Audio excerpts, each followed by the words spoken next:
Oh, this is Calicat, the Calicaster. I don't know what this is. Just me shooting the shit about Transformers. just going on about Transformers. Yeah, YouTube tried to block the archive channel. Some troll. We got it back. And so now we're doing other things here. Yeah, so I didn't even worry about it. This is a. I guess these could go on the archive channel because this is a rundown of the. But it probably goes on the main one, really, because it is about this. No, yeah, it needs to be on the main one. But what we have here is a. Yeah, I've gone on it in nauseum about the making of each one of these stories, and Transformer stories, and you can see making of footage if you want. Yeah, I'll put this on the archive channel. But yeah, I wanted to do a thing going into how it ties into the Transformers multiverse overall. And the multiverse works in case of Transformers because there's so many discrete different shows doing similar things. And I watched a few fascinating videos and some TFormer videos as well on the 13 primes and all that. I wanted to address how the Transtech universe or the Space Bridge universe or the Alt Transformers Mush universe or lexicons are all kind of different. Ties into Robotech meets the Transformers universe and how that ties into the lore of the 13 primes, the Requiem Blaster, the Star Saber, and all those other things. Star Saber was also a Transformer. It was in Japan, not just a saber, not just a sword. But yeah, things have changed over the years.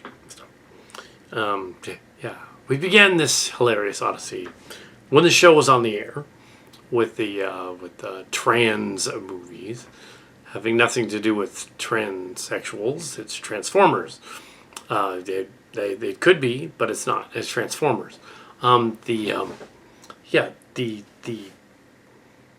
started out doing them as a teenager when the show was on the air.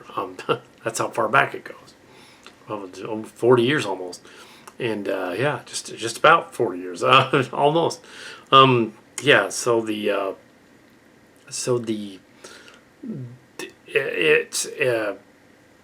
those early stories were just me messing around. Typical.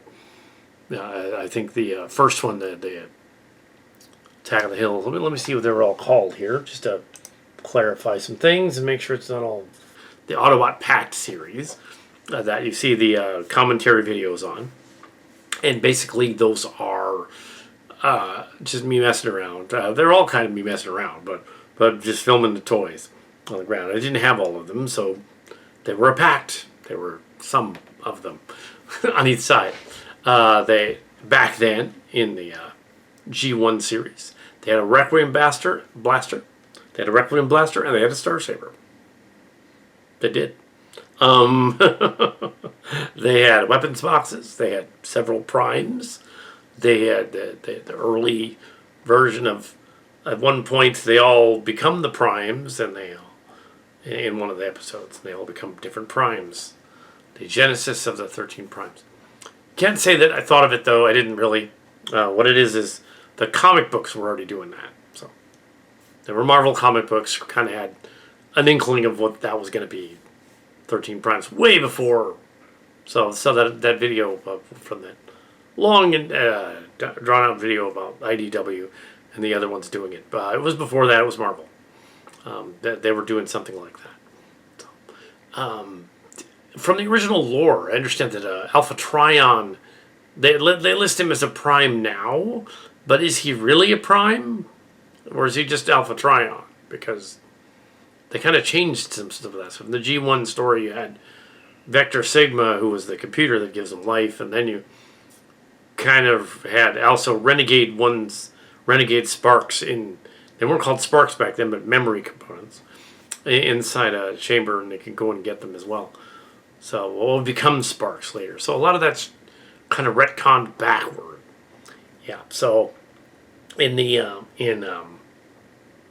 Sneak Storm, Attack on the Hills, Battle of the Alicom, Reunion in the Cities, all those, yeah, and the Final Adventure, Jill Lawler 1, all those early stories. Yes, I stole the name Jill Lawler 1 from the finale of the Transformers movie. Um, all of those were fan film stories. And then there was season 2, Trans 2, Prime Must Die, and several others, Trial by Fire, and Generation Scorned, and a number of others. The movie Machines of Time Forgot. And then we go on to the other ones, and they're all kind of a similar thing going on. They all throughout those movies. There's a larger threat they got to go after, a Unicron type threat they got to go after. Stop it. It happened almost each episode. The only times it didn't were episodes like that. Even the wrestling one did. It had like a bad guy they were fighting. So I had to have a central villain, you see. So they were all kind of cookie cutter, like similar. And then we go on to the. I didn't want to go over them too much. I just wanted to establish that they existed between 86 and around 95, 96, back in the day. Before that, there was also the Mousetrap Project meets the Transformers, but I didn't count that in the archive because I thought essentially I'm just screwing around. In that one, the characters I'm playing Spike Witwicky, and Chip Chase, but it's not supposed to really be them in a live action thing with toys. They're just using their toys to convey the action. Yeah, in reverse. So they're playing with their toys to convey the action. The Witch is Waspinator. Optimus Prime isn't really there. The Witch isn't really there. But yeah, so we go on to the later stuff.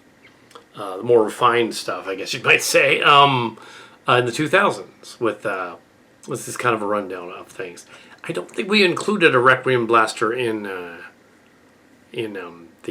not directly in Transtech. Yeah, I don't think so. I'm gonna go on to just because I'm looking it over. I'm looking over this thing trying to figure out what's. Okay, then we jump to the Transtech Metal Shot Doomsday. The next generation does not remember because they were little or not even born yet. But there was the generation before that not even there. But about 20 years ago, when the Y2K bug happened, it freaked everyone out. They thought it was going to be the end of everything when the Y2K bug happens. It was a big deal. The Y2K bug didn't happen. And so I wrote this. So we wrote this hilarious script over the course of all too fast over the course of a Transtech script. We had the magazine, Transtech the magazine. It's not related to the company Transtech in any way. So Transformers meets Robotech, Transtech. Yeah, we just kind of stuck a compound word together. And that was about the Eva Strawberg, and it was sort of a rewrite of the Trans saga. Trans 1 and 2. First one is a rewrite of movie 1 and movie 2. The second one is a rewrite of 3 and 4 and the cities and all that. And the third one is a rewrite of Generation 2. So that one. They're all a rewrite with a Beast Wars thrown in for good measure. Originally they weren't. But the script called for them to be in it. We have something called Power Matrix in that series. The Power Matrix. It's kind of like the Creation Matrix in Transformers. It's a Power Matrix. It gives them power. I take it it's the Decepticon Matrix because the bad guy has it, but I never really established that. So. Also, they do use something like fusion cannons on each other in the end with a battle pod fight. So it is similar to that. Strawberg battles Chip Chase to the death. They both go explode. Strawberg's wife was killed in the war in Los Angeles. The war in Los Angeles and the War of the Bay are both canon in Transformers. There was a War of the Bay. There was a War of Los Angeles. There was also one up north. There was a war up there too. War of Portland. And these different events are mentioned in the canon, in the lexicon. The lexicon, as they call it. The Transformers lore. There was a book, a large source book, like a show's Bible. I had a copy of it somewhere. I'm not sure what happened to it. I found the Beast Wars one. That was later, but And I found, I'm not sure if I gave it up or if I kept it. Might have kept it. I'm not sure. But everything got moved around. I don't know where. Anyway, so yeah, there was a source book, and it didn't have Beast Wars in it yet. I remember the original source book was just the basic G1 Transformers up to 85, I think. It wasn't even, a little bit of 86. Not the movie yet. Very little of the movie. And then there was other stuff. Robotech Meets the Transformers was an idea also stemming from the premise that the end of the American Robotech series, which was 3 discrete Japanese anime stuck together, run by the same company, Studio New, but and then reprocessed by Harmony Gold and the Big West, distributing. And at the end of the Robotech series, we won't go into all that because I have gone into that infinitum. But at the end of the series, they set it up for a sequel. Said, we're going to go find Rick Hunter. Set up for a sequel. And that's a cheap way out because they never were going to make a sequel. Because what they did make was Robotech the movie in 1986, and that was not even remotely similar. It was set during the Masters saga, the middle series, the least popular one. And it was a Megazone 2-3 with this Robotech skin on it. We're going to bring Rick Hunter and the SDF-3 somewhere, have them meet the Transformers. And so that's where they are. They went off and met the Transformers. So for 3 discrete 3-hour adventures, they go and meet the Transformers. 3 different parts of their timeline during the Sentinels. Which they're not fighting the Sentinels at that point, the Invid. They are meeting up with the Transformer. Because Space Bridge happened, and Strawberry opened it. Blasted the ship there. It's all convoluted. But basically, that's what happened. So Metal Shot Doomsday was supposed to take place in 2010, with Strawberry on the 10th anniversary saying, the world didn't end, so why not, damn it? He was really upset about it. So he's like, the failure of history to destroy itself. So he's like, so he wants to destroy the Earth with Transformer technology because the Earth didn't destroy itself because he wanted it to real bad. Now it's funny that the other 2 stories were done in 2006 and 2009, the 2 sequels to the 2002 one, and Dark Metal Aftermath and Dark Catharsis, back to back, a little slightly better effects there. In the sequel, it's the darker middle chapter. They're vying for power. It's another 3 hours. The Galvatron and his minions are up to doing the whole darker second chapter thing, fighting the Autobots. The remnants of Simultech involved. They're out for battle with the Autobots. Part 3, same deal. More Beast Wars in that one. And then everybody gets home at the end. We'll be right back. But yeah, the Robotech SDF-3 goes home at the end. It goes back to the Robotech land, reappears at Earth, and they say we're home, and it's just this cathartic moment where they are back home. Yeah. Here we have the continuation of the Robotech saga. Basically, the Robotech meets the Transformers saga. Basically, you have in 2006, they had come out with Robotech: The Shadow Chronicles, promising yet again to do it again. So they thought they were going to do it, and they weren't. Tommy Yoon and his guys didn't know. They made a weird Robotech fan film taking place during the Invid invasion. It wasn't even afterward. They should have made it afterward, but they didn't. They made it during. So to get to see this weird perspective on it, drawn really quite a bit differently. The style was a little strange for that period, and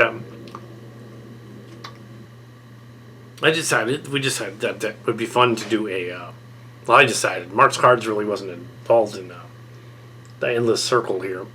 The end of the circle was more Tim Cantrell, the other guy from.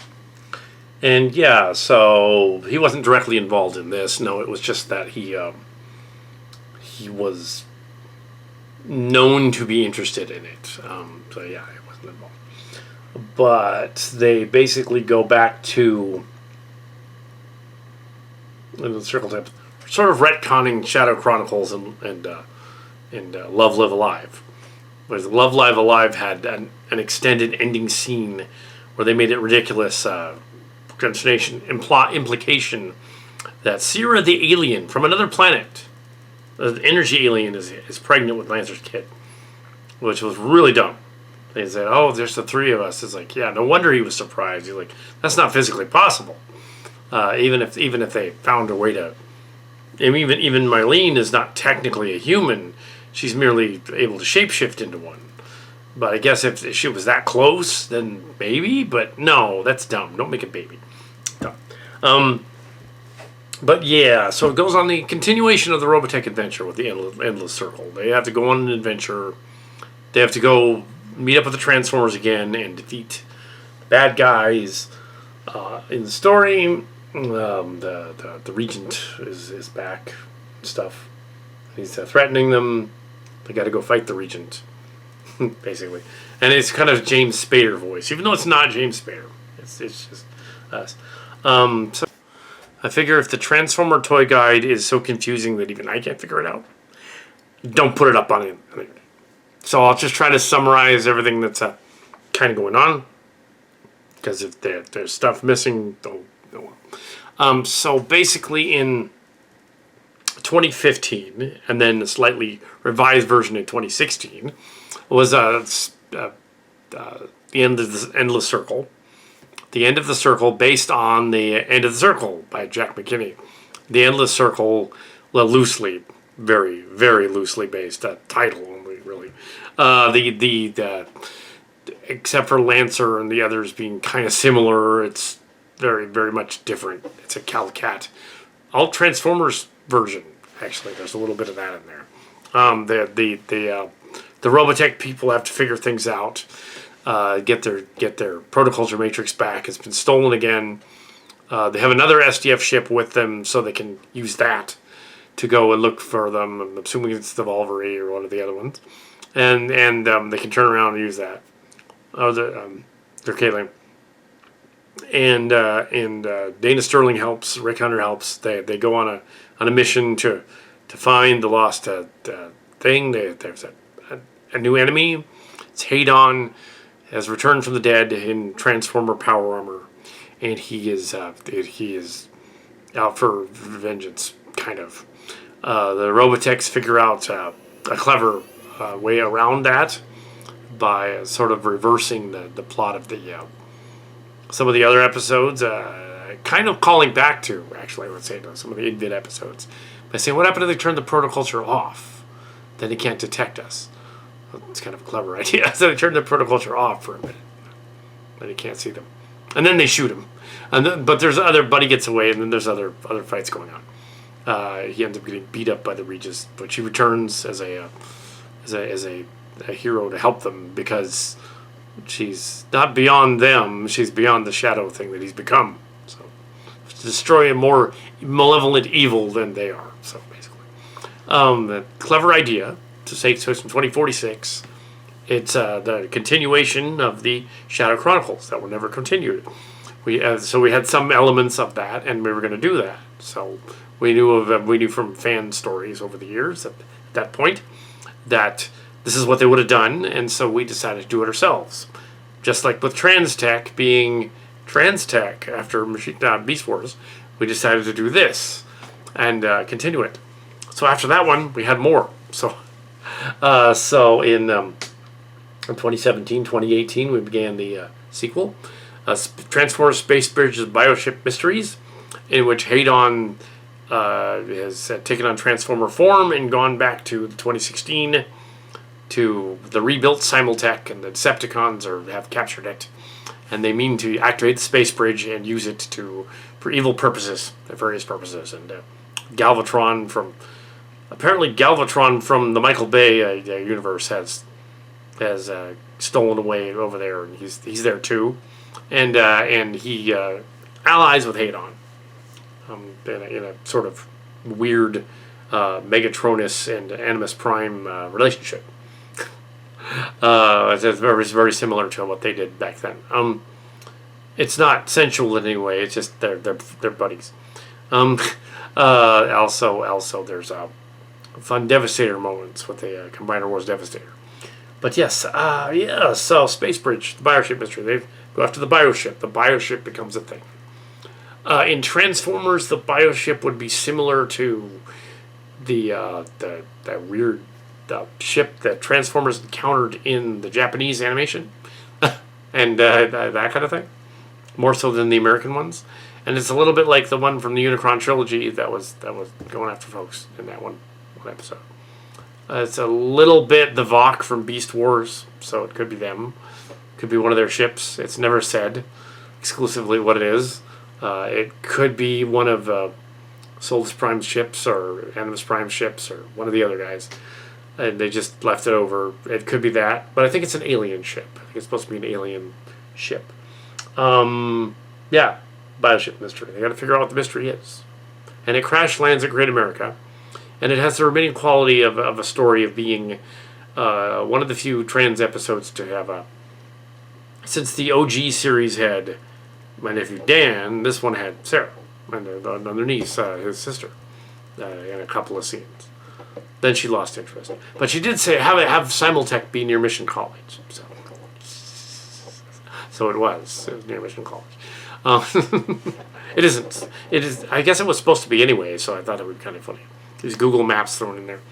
And with the Bioship mystery and the Shadow Children, which followed it. The Shadow Return, which followed it. And then the Shadow Children, which followed that. We had the problem of not showing a lot of the battle scenes. We forgot them. So we had to go back and sort of get stuff off the net of things falling down or being crushed without showing any people. Or the buildings crunching or space battles that were like freeware almost. And put them in there to spice it up a little bit because it didn't have that. No special effects. We cut back on the flashy lights from the other one, from Space Bridge. And we had to improvise, and we forgot to include them. So go back so there were 2 releases of that. Shadow Children and Shadow's Return and Shadow Children continue the story in 2046 with them going back, and 2048 with them going back to 2018 to stop the evil darkness sort of power thing from the other series, or trans series, which escaped into the Robotech universe. And the Bioship goes back, and they have to go back and stop it, thus changing the universe. In these other Space Bridge stories, they encounter 2016 and 2018 versions of Rick Hunter and Max Sterling and them who haven't lived the same life. They've lived a different life. It's completely independent of how they were in Robotech, because the battles and wars didn't happen. Because in the 2016 and 2018, they visit from the other timeline. The Transformers were there to stop the Zentradi from invading the Earth.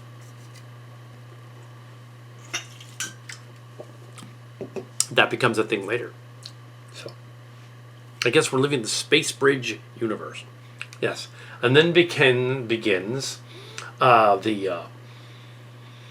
yeah, I don't need to go into all of the details of all of that. Just to really summarize the heck out of this. Okay, here is the beginning of all Transformers mush in March of 2020. And because we're not going to do this on Google. I'm not going to do this. I'm going to do this right here. You can go back and watch it. I'm not going to write all this down again. There's no point in that. I will probably get flagged for copyright for my own stuff that I publish.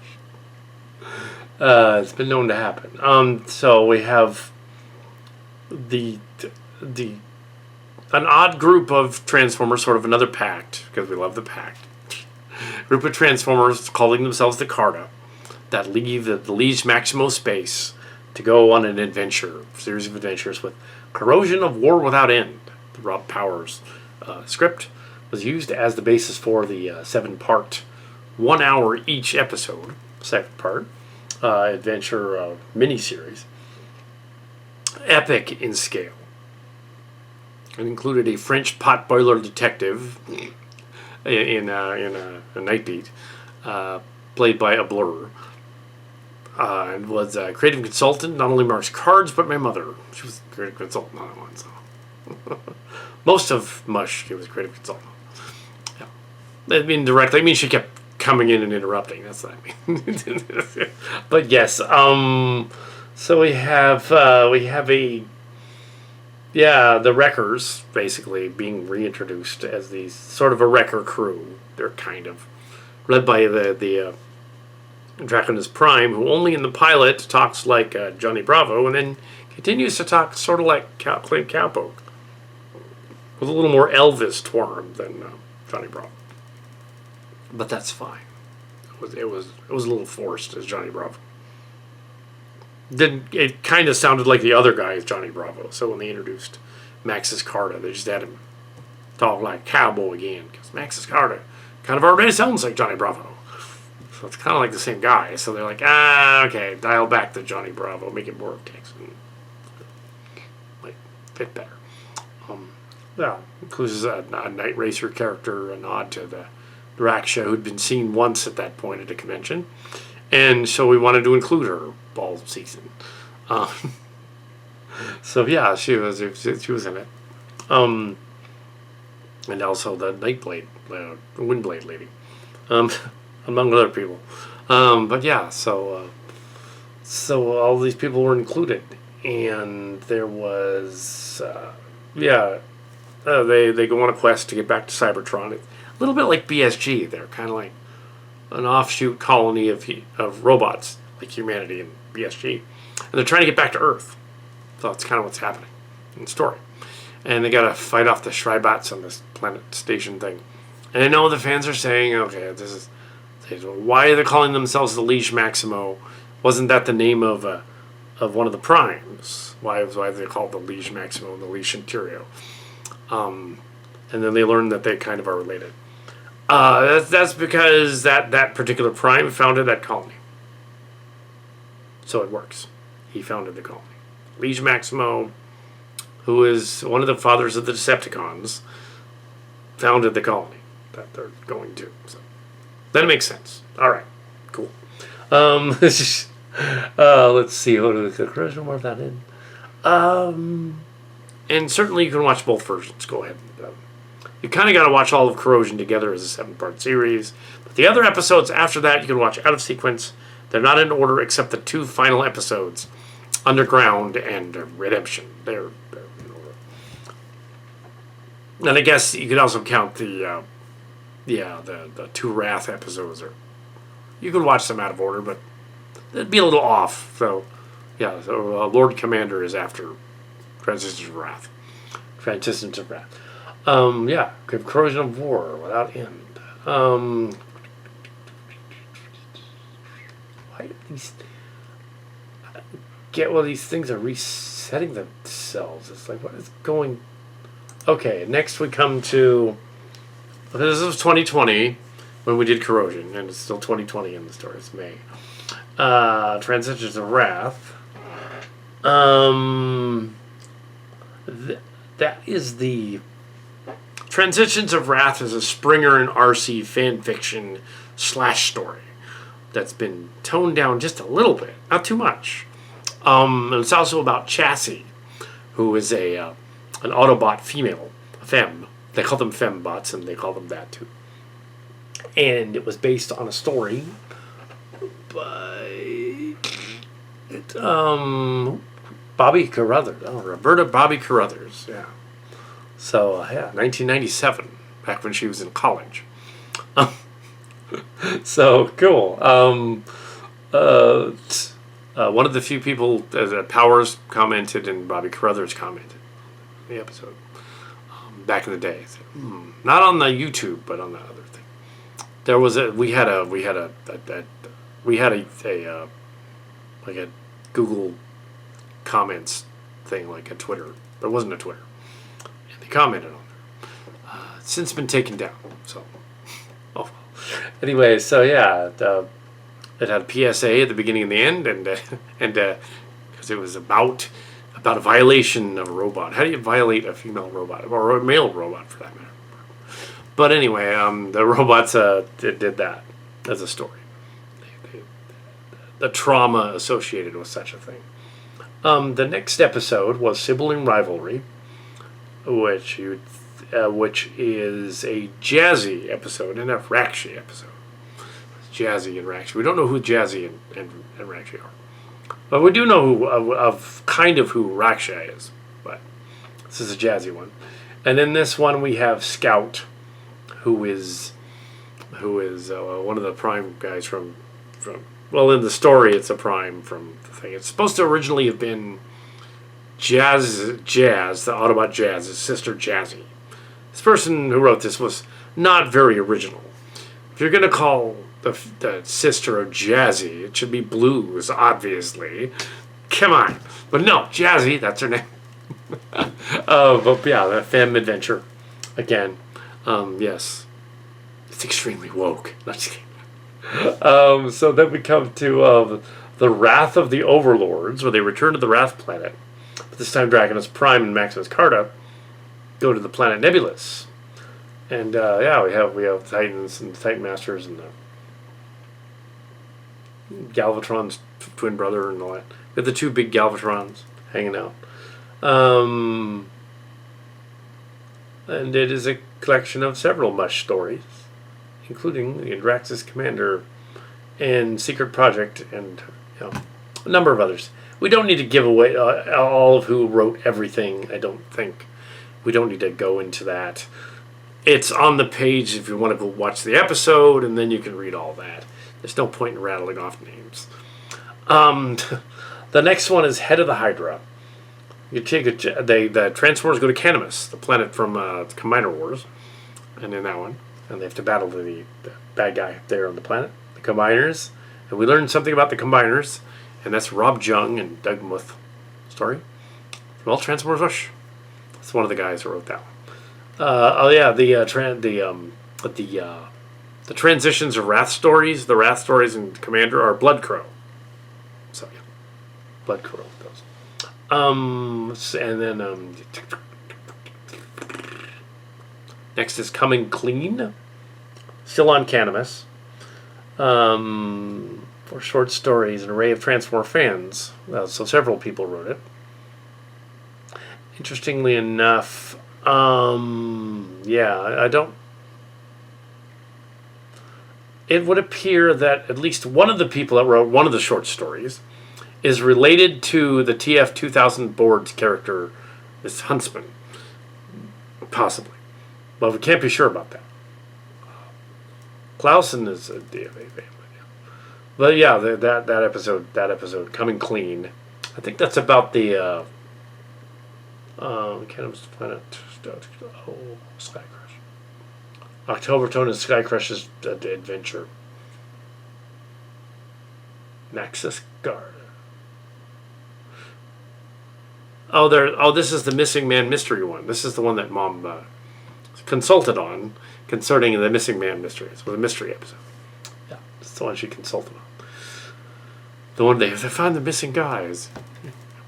The next one is Stranded on Macross, which is a kind of a retelling of a previous episode that was in the other that much later on, and it'll show up later because it's a neat idea. It's a Robotech Transformers crossover kind of thing, saying, okay, what happened to the people that were proto-Robotech in this universe, in this timeline that's been altered as of 2016 and 2018? Well, they built the SDF 1 and 2, and they built the third one. And they built the third one because they have to keep the timeline corrected, because maybe Primus told them, keep the timeline corrected. Somebody told them. And since the Zentradi War didn't happen, as we learned in the story, instead it was a plague that kind of struck the Zentradi fleet as it was approaching Earth, and everyone on Earth. Gee, the plague of unknown origin. Yeah, that particular plague. And that's why there weren't any humans so far in the Corrosion series until about halfway through. They revealed, there was the pandemic was going on. That's why there aren't humans there. They'll be there when the pandemic has abated a little. That's actually kind of clever. So we have Stranded on Macross. They're on Atari Island, which is Macross, and the SDF-2, and they have to figure out where the SDF-1 crashed and fight because it sank. And they have to go and get the Transformer thing from them. Next is the full Andrax's Lord Commander Blood Crow story. With Jetfire and October Tone and Starscream and all the gang going to the Wrath Planet again. Then we come to Fading Empires, that weird Halloween movie that we did. It's not the Blair Witch parody. It's a remake of all that stuff. Well, kind of. Gabriel Kwan's weird Quintesson Dweller in the Deep sequel was so cool that we had to film it as a 2-hour movie on Halloween. And that's the Dwellers and the Beasties are back. And they've captured a planet the Transformers have to go to, and they captured them on the planet. So it's neat. Skylinks becomes a Dweller, and he's wandering around because he goes crazy. Hence the later on stuff with Skylinks going crazy. So then we come to Underground. Ivy Bond leans Underground. Yeah. And also something they comment. And that is the Fembots meeting up with Windblade and having an adventure. Basically, it's cool. They're all cool. They're all great stories. Watched some of them over again, and they hold up real well. It has only been 5 years, so should hold up pretty well. Then we come to Redemption, November 20th, 2020. Redemption of the time stream has been altered by some sort of event, possibly Quintesson's involved, and they have to go and fix the time stream. And it appears that Skylinks has been taken over by the Creation Matrix / Power Matrix from that previous story. He's found it, and it's made him insane. They gotta go fight Skylinks, basically. They gotta figure things out. And yes, the Fembots help to save the day, of course. Because, of course they do. And it's not at all pandering, but it definitely is a little bit of a Mary Sue, I think. But yes, Redemption is an awesome finale for the first season, and it's off to a great start. Thus, they ordered up a second season in September of 2020. Started on a new season in Planet of the Beasts, and it was early enough in the universe that they were producing a movie called Transformers: Rise of the Beasts. And they were definitely inspired by our fan film trilogy here.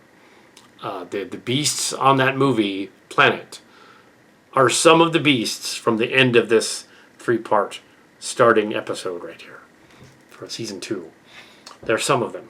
So I figured like Ape Link is just the Primal Prime that's been left behind, and the other ones, and the Super Unicron goes after them because he's the other one. He's not the main Unicron. He's like another kind of Unicron. He's a smaller one. Otherwise, he would have blown the Earth to bits, and he didn't. Smaller Unicron. He's the Evil Darkness. He's from Transtech. But yeah, so we have the Planet of the Beasts. We have, it's not time travel. It's just a colony of the Beasties, and they have to go to Earth. And they kind of have a short version of the thing. Based on several short stories from the Mush and writers, several of them, I'm not going to read them all. Next is Escape from the Planet of the Beasts. We gotta go. So we got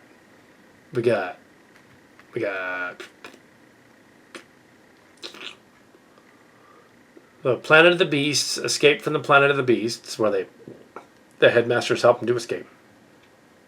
We gotta do some adventure Magnaboss. We didn't have a Magnaboss toy. We didn't have a Magnaboss, so we had to use another guy to play it. Neil Davidson script, roughly. No permission, just a byline. I think he's dead. One of them's dead. Then there's Reunion in the Beasties. They get back to the Transformer land. The Decepticons and the Predacons team up. And then we come to this weird sort of,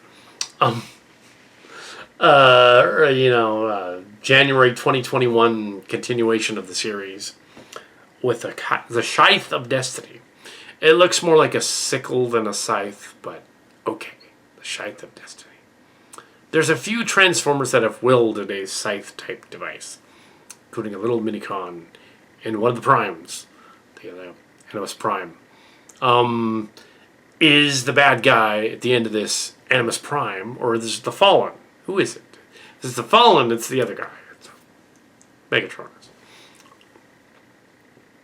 I think that the Michael Bay movies have slightly gotten that off course in that. And that Megatronus is not the Fallen, because obviously Megatron is the Fallen. The Fallen is simply another herald of the original Megatronus, and in the story. And Animus is too, and the other trickster is too, that lead to the Decepticons. And Solus Prime, the betrayal, leads to the Decepticons. That the two brothers betray each other because the one of them loves the other. One of the brothers is a sister, so they're like, Megatronus steals her from the brothers in arms, and starts the war of the Primes. And the evil of Unicron is added to that. I think that's what they're. So this guy, I wanted to get to this earlier, but this is this guy. So this dude is Animus Prime. Basically, he's a corrupt version of Animus, or one of his heralds. And he's a Draconis kind of guy, but he's not Draconis Prime. He's an evil one.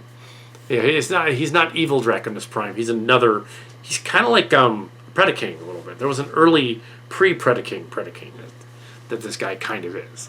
So he's kind of a Predaking Animus Prime, the animalistic transformer guy. Which makes sense, because it's Beast Wars, and he's a bad guy, working behind the scenes. And Beast Wars meets the Transformers. So we got Megatron and Ultra Magnus and Prime and Timeline, and several different timelines just coming together. And we're introduced to Penumbra, who is introduced, a new character from the fan series, as well as other interesting spin-off characters that will be revealed to be the descendants and the life sparks of other people from before. So we have. It's also amusing that this episode includes a T.L. Aaron story and also a meow, or a series of meows. There's a little tape deck that keeps meowing in the background in the story. And I was all, we have a cat that'll do that.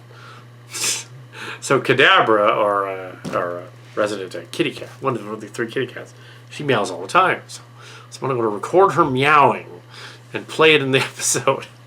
So there's all these meows of Kadabra. All the meows in this episode are Kadabra. They're actual cat meows. So awesome. Yes. So because this character is driving Ultra Magnus insane. And also Raksha is involved, and the name is screwed up because in the credits we added an extra H and kept moving the H around. So at one point, there's going to be another one that's going to appear to be Raksha with an H. Because they just messed up. She's supposed to be the daughter of the other two night characters. And, and the whole thing. Legacy of the Scythe, the Rumble Devastator. Ooh, a lot of guys there. Yeah. Another Muth one. Legacy of the Scythe, another Muth one. So they've done a few, it looks like they did a two-parter. Two-parter. Then we come to Ties to a Meltdown. Transformers back on Earth. So the humans have let them come back to Earth.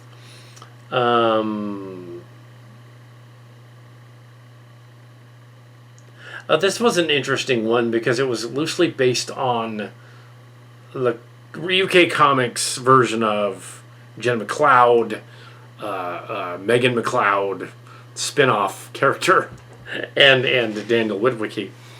And so in this version, it's Daniel Witwicky, and we changed it to Jenna instead. And she's loosely modeled on Jenna, from another Jenna Scholl from the church. It just so happens that her older sister died during the making of said episode. They weren't in it, but they happened to die during the making. So of course we had to find some means to honor this character in legend and lore. So apparently they were able to get their memories and personality, a scan of the memories from a robot computer thing, and they put the memories and made had Bumblebee, OG Bumblebee from the Bumblebee movie, carry those memories inside him. So he became known as Bumblebee for a while there, which is kind of awesome. But yes, because he had some of her memories and personality inside him, until they could figure out what to do with them, so he just kept them. Also, in another ethereal realm, she shows up as a character, sort of a shadow character. It's revealed later that she's actually one of the sparks from, and it's just a representation to the other people who feel better when they go there to the other realm. And it's not really her, but yeah, obviously that'd be a little weird. But yes, so there's yeah, so they see the shapings of the shadow, the protoculture, because they're transformers, and they're similar to Robotech, so they can see that. That comes to play later a little bit. I don't directly go into the 13 Primes lore, though, because I didn't really explore it. And whenever Alpha Trion shows up, it's Alpha Trion, but sometimes Alpha Trion is actually Vector Prime, who shows up playing Alpha Trion. So it's kind of like, well, the Vector Prime is a different guy. He's a time. It'd make more sense if Vector Prime shows up, because he's got, the whole time warp thing. He's controlling. He's checking out time, space, and all that. But yeah, it never quite made sense that the 13 Primes had such discrete and different personality traits and powers. Like, some of them were time traveling dudes, some of them tricksters, one of them happened to build all the Transformers, the first cog and everything. Some of them was the first beast robot. One of them was the first Minicon robot. Yeah, it's like that's a little odd. I think they would probably all have similar powers, and they would just have different personalities. And they would, that would make more sense. Like, okay, so one of them's logical, one of them's hyper, one of them's a jokester, one of them's evil, one of them's good, that kind of thing. Why do they have to have like weird allegories about other less like a 12 disciples of some kind of Christ figure robot, but more like the Dirty Dozen. They're like the Dirty Dozen, basically, but they're robots. I think they're probably more like that. Or maybe even the 7 of them, or 7 initial ones are samurai. 7 samurai, Dirty Dozen. That's kind of what they were getting at. That's what they should have done. But yeah, so we have a lot of weird crossover-y stuff going on. Ties to a meltdown, referring to the robot's meltdown in the war. Next is Angels Fear Not. To Optimus Prime.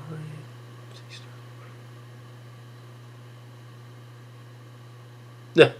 So we have Bumblebee going on a mission here in Jenna. We have a mission trying to stop the Decepticons. Goofy stuff. Power thing they got to get a hold of. Yeah. Okay. The next one is the Powers Alliance. We have another Rob Powers story. He comes back to be in that one.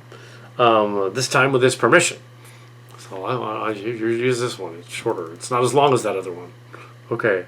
But yeah, yeah, a little bit of a couple of his stories are in here. Continuing the adventures of Draconis' people. Maybe not directly Draconis, but his people. Okay. Neat.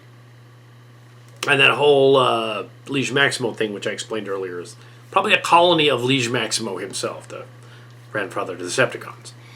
It's that's why Jaxus is older and all that. The Fallen Kinship takes us directly to the Maximo group. What's left of it, the Autobots have to go to the Maximo group, and Doug Muth is back, and yeah. And then the Liege Maximo colonists decide, because it's revealed early on in here that Draconis and the other guy, their sparks are also shared with some of the GoBots. And it's not revealed until the finale that Draconis Prime is Turbo, or was Turbo, as well as other people, and Maxis Carta, or Unicronus Rodimus, was Psychic, the Decepticon Psychic. Originally, as a GoBot. Yeah, so it's interesting. So who is Scout? We'll figure that out in a bit. Maybe. So next we come to, the Maximo invasion. We have an invasion of Earth by the Transformers during the Zentradi uprising. Great. So we got all this stuff going on. Cities fighting in space. And they're fighting around the half-rebuilt SDF-3, which is under construction at Area 51. There's a big battle on the Earth. Maximo invasion. But in this, I think they're, Ciudad de Fuego, that was in the previous one, is a city ship of the planet. And the joke is there, it's on fire. Yeah, so it's literally, that's what it's called, City on Fire. Ciudad de Fuego, City on Fire. Which is also a nod to the movie that Quentin Tarantino was ripping off when he did Reservoir Dogs, City on Fire, The Killer, City on Fire. So, we do a kind of a Reservoir Dogs. Then comes Shared Hallucinations, which is entirely a rewrite of the entire Trans and Trans 2 and Carta series, done as a 2-hour movie. Sort of a condensed, alternate version of events from Trans Tech. With the Robotechs and the people and the Renegades and very Tim Cantrell elements, and some Mark's Cards elements. He was back, and some other stuff in there. And it was, big kaiju's fighting giant robots. Hilarious end to a so-called president character who he's teams up with Cobra Commander and Starscream. Yes, Cobra Commander and Starscream finally team up. Because he wouldn't be that old. They're not really. But he'd be in his 60s. But so we have this president guy who, in the end of the story, ends up on Wrath Planet. And he ends up dying, and his spirit goes to Wrath Planet, thinking he can survive without air. So he goes there on a ship with Archie Berger, who's Strawberg's trainee. But in this universe, Strawberg died, and it's different. So ties in a little bit with the Trans Tech universe. And so he's able to do the trainee thing. Also, early on in the story, there is, instead of the Carta attack bots, it's the 4 Horsemen of the Apocalypse bots. And rather than have the other 3 introduced, we decide that Scythe guy, Animus Prime bad guy, shows up. And at this point, you probably get the idea that he's probably just Masochistic Prime from several seasons ago that's been incorporated into this Scythe guy. And you could totally say that, because he's masochistic. So which one of the 13 primes is Masochistic Prime? Well, Masochistic Prime is the animus oppositus of Optimus Prime. And as was explained to here's another version of him from the Beast Wars here. There he is. That's who that guy was in Rise of the Beasts. Masochistic Prime. Scourge. It's Masochistic Prime. Absolutely. That's who it is. So our guy is in there. I have a toy. I should sign it. I'm going to sign it. Anyway, so yeah. But yes. Sign it. I'm not going to sign it. But yes. Doesn't include a remake of the hideous song because a rapper, DMX died or something. Yeah, I think that's what it is. And I've got to make a rap song out of the hideous song. Just put it on. Wouldn't normally do that, but for that one I wanted to. Anyway, so we come to the weird crossover Starship Locations meets the Transformers, done in April of 2022. A couple of months later.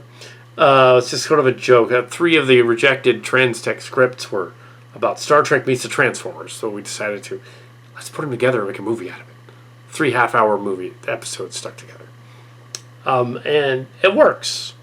It even includes a little bit of that other assimilation story that's been used before with the other attack episode.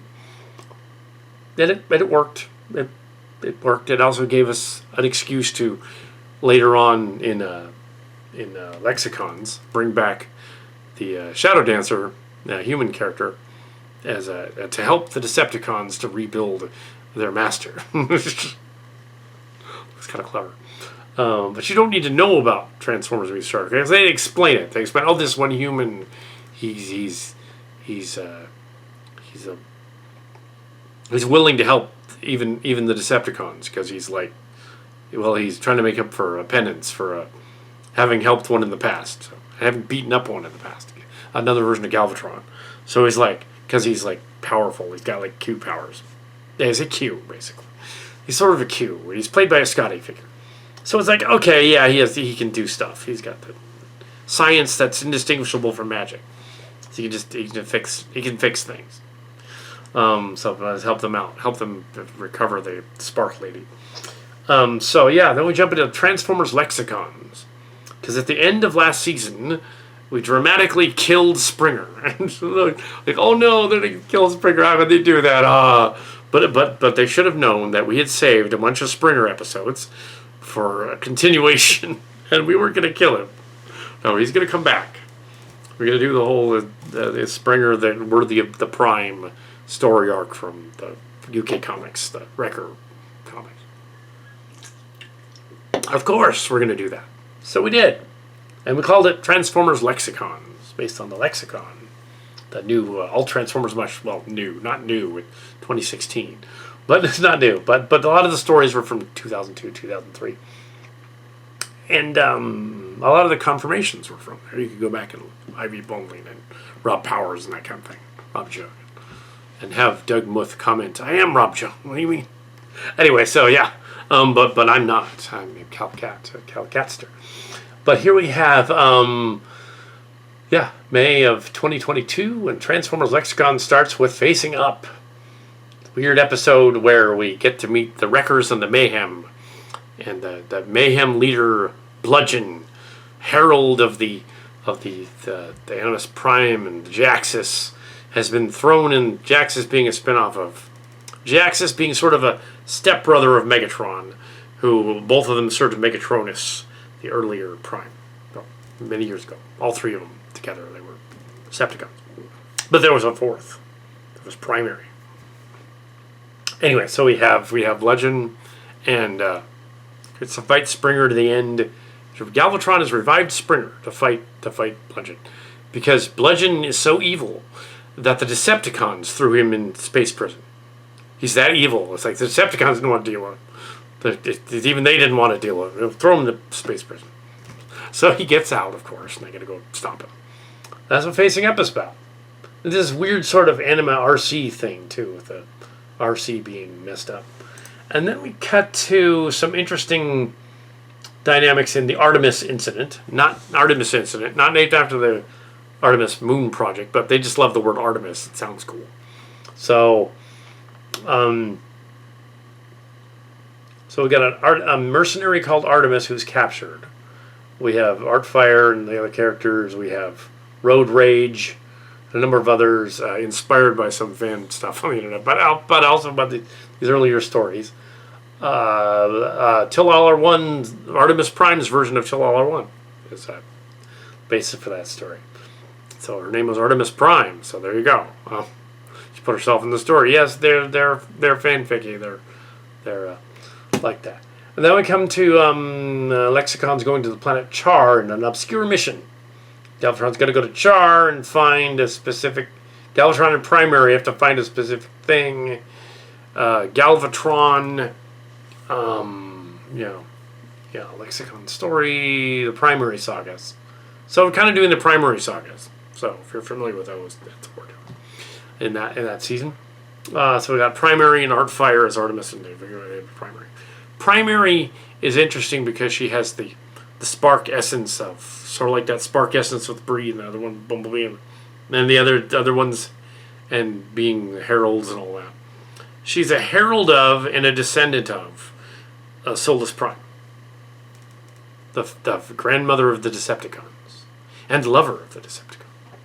So Solus Prime, Animus, and Megatronus, and the whole thing. So and Galvatron is a descendant of the Megatronus side too, but he's more of a herald. So naturally, Primary and Galvatron become an item a little bit. But it's revealed that in the series that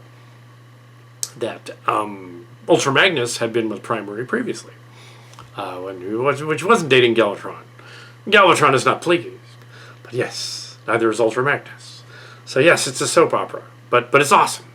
It works on many levels, and Lexicons was watched repeatedly more than the other sort of series were.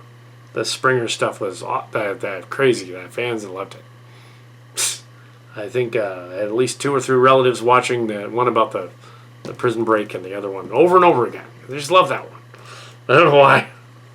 I think it was very colorful and animated. And the Scotty one with the fixing the robot. She goes out and the robot. Only to have them say like, oh yeah. Well, if you borrowed the stories from someone else, that's how you figured out the character development. Well, yeah, I did borrow the stories. It says so in the credits. But yeah, there's a primary thing.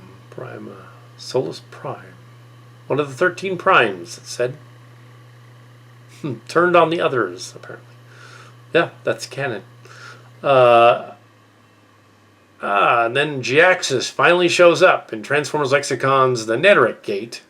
Although there, she's calling herself Alirayan, the person that wrote the story. Alirayan. And she's got a nasty plot for the people at the Amarax Center. Anthrax Center. Not Anthrax, but Amarax. Amarthrax? Amaranthax. That's hard to say. Amaranthax. Amaranthian Attack Gate. Now we come to Transformers episode The Portal. It's a similar gate. So we're kind of back in the space near where the... at least in the other timeline, where we were dealing with the warp gates and space stations from Corrosion of War Without End. So it's sort of a Corrosion of War from a different perspective. From the perspective of some of the other troops and wreckers and things, which is kind of nice. But we do have the regular Autobots. The OG Autobots are there. We have Prime and Ultra Magnus and this other G-Axis guy and Clone and KD Cooper coming out with this story. So the Portal. And then we come to Back from Emptiness 1 and 2. I believe that's going to be Chromia 213 and Mirnith and maybe not. No, KD Cooper, Emir, and Mirnith. We already did the other one, the 1, 2, 3. That was the other one. And with that one, we have a finale where Springer and his group trying to get off the space station. There's a big fight. It's going to be a get off the space station, only to reveal that the twist ending at the end is that the whole characters this whole time we've been paying attention to these characters in lexicons are the remnants of the Autobot wreckers from Transformers Siege, tying it back to War for Cybertron. That was just genius right there at the end. They show up and the other Springer's alive. At the end, 2 Springers meet each other and they're like, wait a minute, where'd you come from? Well, welcome to the Autobots. Clang! They were the Siege the whole time. See, that's the way to do a sideways universe. Not like they did with Lost, where they just threw a curveball because everybody guessed the ending and they were going to do the incident at Owl Creek Bridge and have the plane careening out into space. The whole thing was just the plane crashing, which was a better ending. But no, the sideways universe where that never happened and they were in a different timeline. No, this is the way you do it. You set up a whole 7 or 8 episode story arc, hour-long episodes, and you set it up so you're in what's apparently another universe and another side of the wreckers and all that. And then at the end you establish that, these weren't these Primary and Primia and all those characters, which don't quite match the 13 Primes, not in our universe.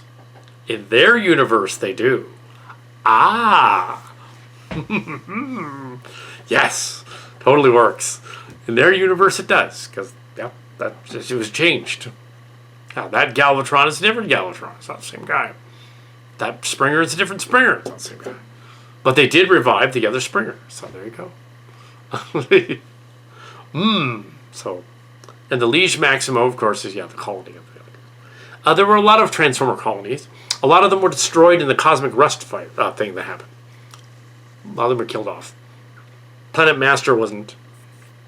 Animus wasn't. And Animatron, the animal planet, Velocitron, and many of those other planets, they survived the cosmic rust.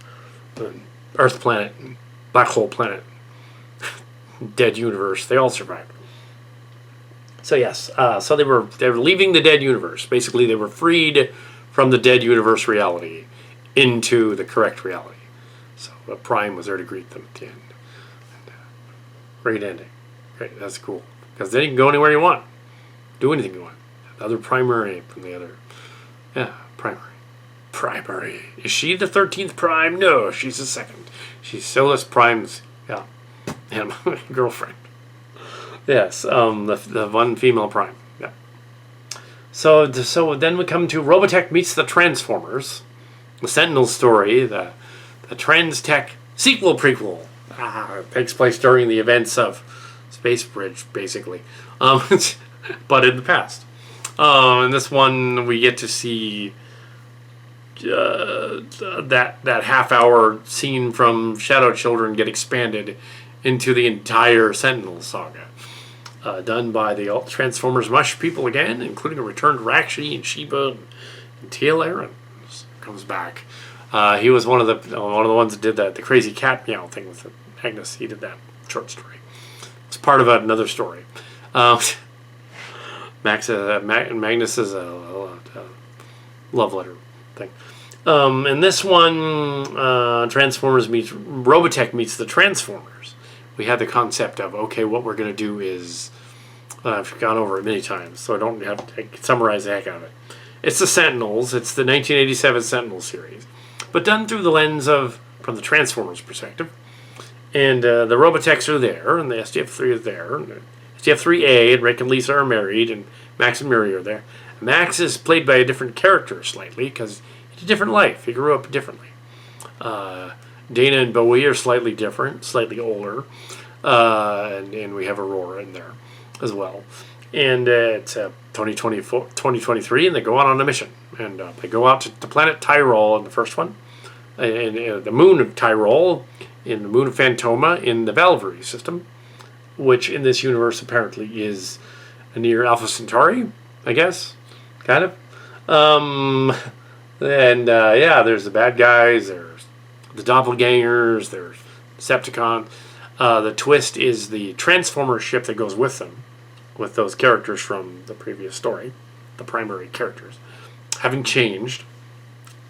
The Autobot ones have become the Zor Lord Sentinels, and there's different Zors and Sentinels, and the Decepticons have become the Invid, so they're constantly warring with each other.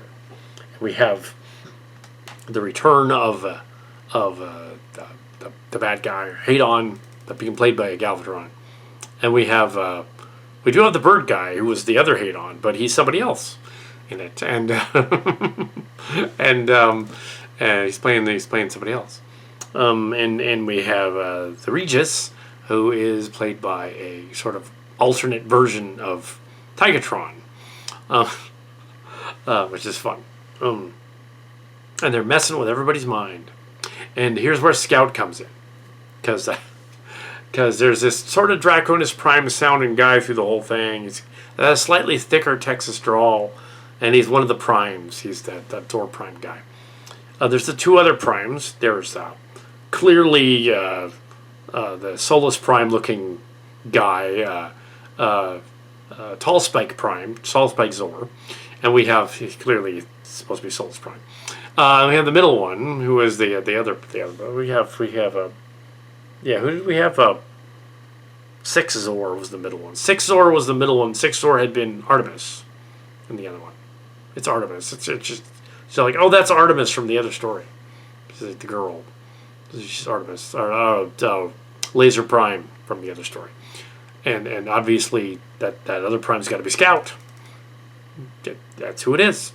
It's revealed because That's revealed at the last minute and last minutes. And you don't need to have seen the whole thing to know that it's Scout. It doesn't matter that it's Scout, but if you're familiar with the whole series, you'll go, wait a minute, that ain't Draconis Prime because he's dead.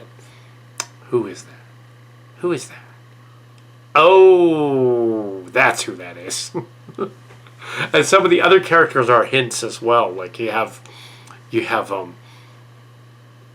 instead of Rem, it's Remy, it's a girl, who could very well be like the you think it might be Jenna, but then Jenna shows up, and you're like, it's not Jenna because Jenna's in it. And then you're like, okay, who's the blue other one then? Maybe it's her. No, it turns out that she's one of the clones, the Zor clones, and she and there's a Talomsky who's a brown clone, and brown suit clone. Red suit clone is Farrigan or something, and the third one is Allison Strawberry, because in this universe it's the other universe, and Allison Strawberry has been cloned. Strawberry's people succeeded in cloning her 3 times into these 3 different people, putting her on the ship. I'm assuming that Strawberry's people switched sides and became good guys because they make them good guys. The G.I. Joes are in it, which is cool. Captain Fairborn's in it, and an old General Fairborn's in it, so that's fun. Captain Fairborn, establishing that she is a captain now, but she wasn't in 2005. She was only an ensign or a cadet, but she was pretending to be a captain because she would have been like 16 at that point. It wouldn't have worked at all. But yeah. Yeah. I digress. Yeah. So there's no Remy is Bree. Remy's a reincarnated Bree as a robot. I'm assuming they maybe should put her personality in the robot. She's a headmaster for the tall spike guy. That's what she's supposed to be, Bree. So she gets resurrected as a robot. Well, she has her personality. It's not really her. It's a clone. The engineer trained her, I guess. Well, if she's a robot, then she yeah. Then we have Dana and Bowie and them, and we do like a flash forward to the future, and yeah, so that's the whole series pretty much. So there's in the second one they go to Hadon, the planet Hadon 4, and Sensor Nebula at Hadon 4, assuming the planet is either Tau Ceti or some similar star. And at Hadon 4, there's a lot of gas and dust and stuff, and there's sort of a nebula area near Hadon 4. The Invid Regis doesn't actually go to the edge of the galaxy when she goes to the Sensor Nebula. That doesn't make sense. It wouldn't be able to detect Earth from there. The Sensor Nebula is in the Hadon system. It's just a sensor grid, as she calls that, which makes a whole lot more sense. In fact, all of these planets are way closer, because in Robotech they make them way off the edge of the galaxy. They don't have to be. They can be right next door. The big galaxy. Even getting to Alpha Centauri is 4.5 light years. So, sure, why not? So they're closer. They're closer together than they were. And I know that some people say, well, Cybertron was in Alpha Centauri orbit. It can't be. The Cybertron would be there in this universe, right? No. The beginning of Transtech, they established that Cybertron is in the Earth solar system in the Lagrange point because at the end of 2008, the Autobots left it there. They couldn't move it again. So it's just sitting there. So it's been near Earth, like near the orbit of Venus for this whole time. So yeah. So it's in the solar system. So Cybertron is here. So yeah. So that's cool. So yeah, they go to Hadon, and there's more shenanigans there. There's bad guys trying to kidnap Dana. Gotta go rescue her again. She keeps getting kidnapped. Go to planet Hadon. So the first one was Liberations. The second was Challengers, and the third one is Destinies. And they're all 3 hours long, but they're awesome. You can pause it and go forward. The ending of and only 3 hours fits too. We couldn't make it a little over 3 hours. As we discovered, we tried to download the Yeah, 3 hours was the limit for some reason. But there was a little bit more of the Min-May concert at the end of the third hour. So we had to retcon. We had to kind of left that out. We kind of included it a little bit. I also included old Rick Hunter meeting current Rick Hunter. It was fun. Also, old Dana meeting young Rick Hunter, meeting young Dana, that kind of thing, just to be weird. That some of that's still in there, but yeah, the some of it is, some of it isn't. Some of it's in the extras you can see on the channel.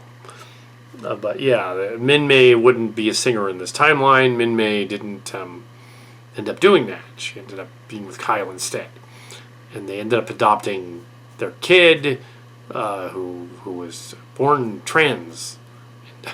So Roya, so it's not even a guy in this timeline. It's a girl who wants to be a guy, I guess. But it's cool. Anyway, so yeah, in this timeline. So there's a lot of different things going on, and it's just Robotech meets Transformers, and that's pretty much my ramble about the making of all of that stuff. So is there anything new on the horizon? Yes, that's probably why I stayed on for the full hour or hour and a half or whatever this is. There is nothing new yet, but I thought I'd shoot the stuff because I wanted to maybe come up with something, brainstorm something. Looking at these older stories and seeing that I'm not going to rip off any of the older ones, and that everything fell into place as we were doing this. And it's kind of a synergy. It's like, what do you do from here? You've kind of done it, and yeah, and, you're not going to go back and crib lexicon stories again. Even if you cribbed Mumsy stories, they're not Transformer stories, so that wouldn't make sense. But yes, she didn't write science fiction books. But it's interesting. Yeah, it was an interesting experience doing all of that for years. Carrying on the fan films, being the grandfather of Transformers fan films. Yeah, so I don't know what I'm going to do with this video. But here it is.